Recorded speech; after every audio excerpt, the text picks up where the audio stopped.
اکرم صاحب، یہ جو حملہ شروع ہوا اس سے چند روز پہلے ہی مودی صاحب اسرائیل کا وزٹ کر کے واپس اپنے بھارت پہنچے ہیں، اور پاکستان اور افغانستان کے درمیان اس وقت جنگ جاری ہے۔ افغانستان کی طرف سے پچھلے 2-3 ماہ کے اندر اس قدر شدت آئی ہے پاکستان کے اندر حملوں کے اندر کہ اس کا اس کے علاوہ چارہ کوئی تھا ہی نہیں کہ آپ اس کا صحیح مناسب طریقے سے جواب دیں تاکہ انہیں سمجھ آئے کہ دوسروں کو تکلیف پہنچا رہے ہیں تو آپ کو بھی تکلیف پہنچے گی تو احساس ہوگا، ویسے احساس نہیں ہوگا۔ تو ہم ایک ایسے ریجن میں آئے جہاں ایران کے اندر اسرائیل اور امریکہ حملے کر رہے ہیں، افغانستان کے ساتھ ہماری جنگ جاری ہے، ایسٹرن سائیڈ کے اوپر انڈیا کا کچھ بھی آپ کہہ ہی نہیں سکتے کہ اس کا ایک ارادہ کیا ہے۔ روز وہ دھمکی دیتا ہے ایک بندہ اٹھ کے کہ سندور آپریشن ابھی جاری ہے۔ تو ہمیں کیا کرنا چاہیے، اپنے آپ کو کیسے پوزیشن کریں؟ جی، سندور آپریشن تو جاری ہے ملک صاحب، اور ہم جو افغانستان کی طرف سے دیکھ رہے ہیں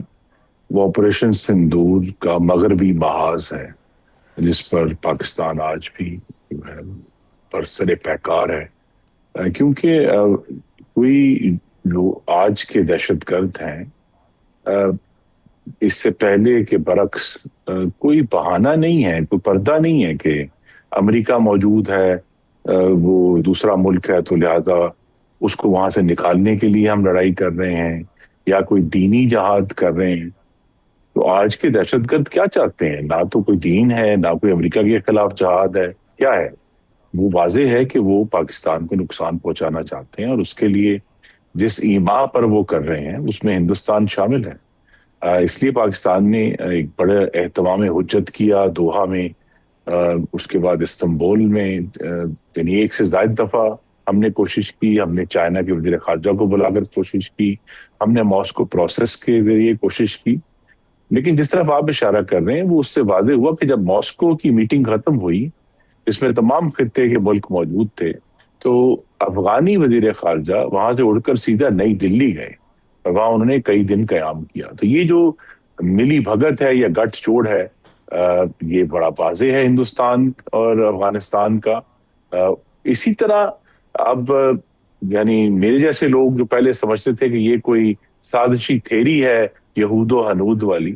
یہ اب بالکل درست ثابت ہو گئی ہے کہ ہندوستان کا اور اسرائیل کا ایک بڑا گہرا الائنس ہے ڈیفنس ٹیکنالوجی میں بھی۔ ہندوستان اس وقت جو ہے وہ مقبوضہ کشمیری میں مکمل طور پہ وہی پالیسی استعمال کر رہا ہے جو اسرائیل نے غزہ میں اور ویسٹ بینک میں کر رہا ہے، فلسطین میں کر رہا ہے۔ تو ہمیں یہ تو بڑا واضح ہے، ہمیں کلیئر ہونا چاہیے، لیکن پاکستان نے تو پہلی ظاہر ہماری ذمہ داری اس چیز کی ہے کہ کسی بھی ملک کے ساتھ ہماری جو جذباتی وابستگی ہے اس سے پیچھے ہٹ کر پہلی ذمہ داری پاکستان کی سرزمین اور پاکستان کی سرزمین پر رہنے والوں کی ہے، پاکستان کے معاشی مفادات کی ہے، اور اس میں جو اس وقت جب ترجیح ہے وہ یہ ہے کہ پاکستان اب جو کہ ہم کہہ سکتے ہیں کہ مشرقی طرف بھی، مغربی طرف بھی، اور جو جنوب مغرب ہے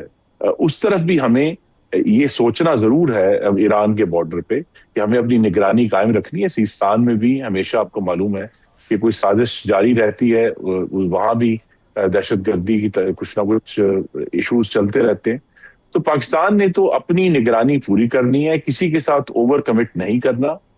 دوسرا یہ کہ اگر ہماری کمٹمنٹ ہے تو سعودی عرب کے ساتھ ہے، اور سعودی عرب نے سب سے پہلے بھانپ لیا تمام خلیجی ممالک میں سے، جو آپ نے جس کی طرف اشارہ کیا تھا بریک سے پہلے، کہ امریکہ کے اڈے سیکیورٹی کی گارنٹی نہیں ہے۔ اور اب تو پوری طرح ثابت ہو گیا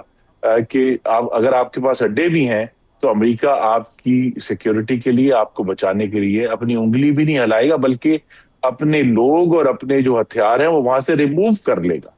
تو لہذا یہ سبق جو ہے یہ اب ڈاکٹر مریم، سعودی عرب نے پہلے بھانپ لیا تھا، تو پاکستان کے پاس سب سے پہلی ڈیوٹی یہی ہے کہ اپنے مفادات کا تحفظ کرے، اوور کمٹ نہ کرے۔ پاکستان اس وقت سب سے بہتر پوزیشن میں ہے کہ جب بھی، چاہے 4 ہفتے بعد، 4 مہینے بعد کوئی نیگوسیشن ہوگی، تو پاکستان اس میں، ایران اور امریکہ کے درمیان، پاکستان اس میں کلیدی کردار ادا